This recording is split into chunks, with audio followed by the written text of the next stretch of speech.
Well, hey there, finishers. There is something you and I need to understand about ourselves. It gives sound to all we say.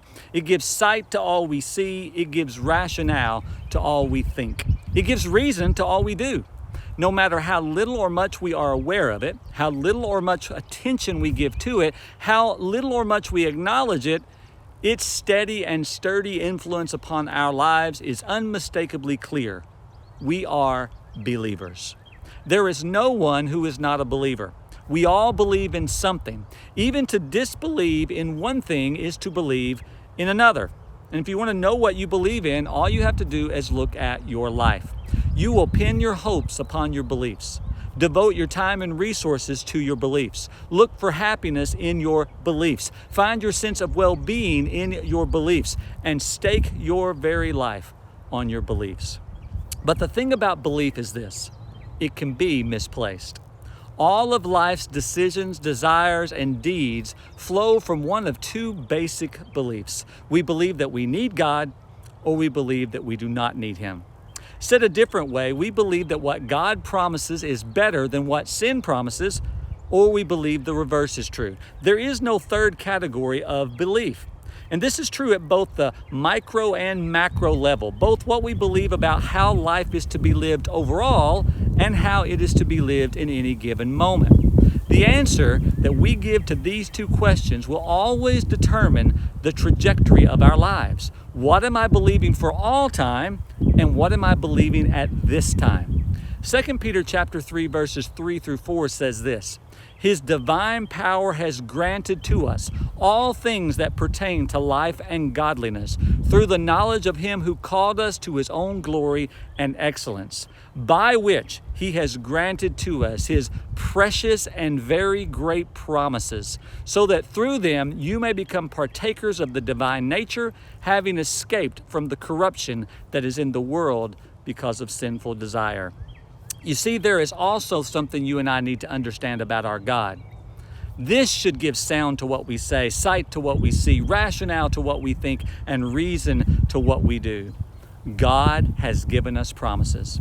God always keeps His promises, and His promises for His children are always good. The way to overcome every sin and struggle of the heart is to believe His promises. Why believe God's promises? Because God's promises are kept. God's promises are for you. God's promises are lasting. God's promises are joy-producing. God's promises are full. God's promises are better. God's promises are precious. God's promises are true. God's promises are timeless. God's promises are situation-proof. God's promises are purchased already. God's promises are all-encompassing. God's promises are impossible to fail. God's promises are unbreakable.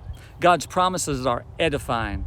God's promises are powerful. God's promises are freeing. God's promises are fulfilled. God's promises are gracious.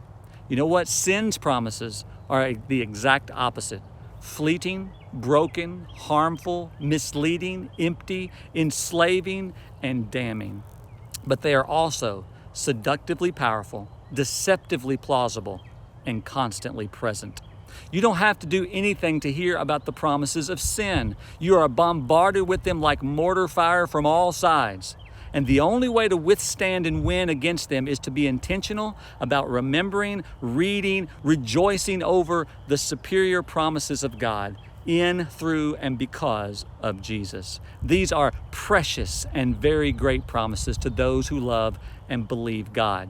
There is such joyful victory, sweet freedom, complete rest, and incredible strength when we believe the promise of God in the moments that they are needed. When what we have affirmed we believe about Jesus is confirmed by our faith in Jesus in real life, in the real world, in real situations, in real time. It is good to have confidence in what God has said to us in the light of day. Better still is to have that same confidence in the darkness of night. What we believe about God overall must be believed in the occasion staring us in the face right now. Every promise is practical. You will believe something today. When that temptation is offered, that relationship blows up, that meeting goes wrong, that diagnosis is grim, that pleasure is available, that problem shows up, that plan falls through, that sin is appealing, that thing happens, you will believe something to be true at that moment. Instead of believing sin's promises that you have been abandoned by God and you should accept a substitute for God, believe the promises of God. Place your full weight on God's word, for this is the only solid ground in a world full of cleverly disguised sinking sand. If he says it, you can believe it. And if you can believe it, you can experience its life-giving assurances.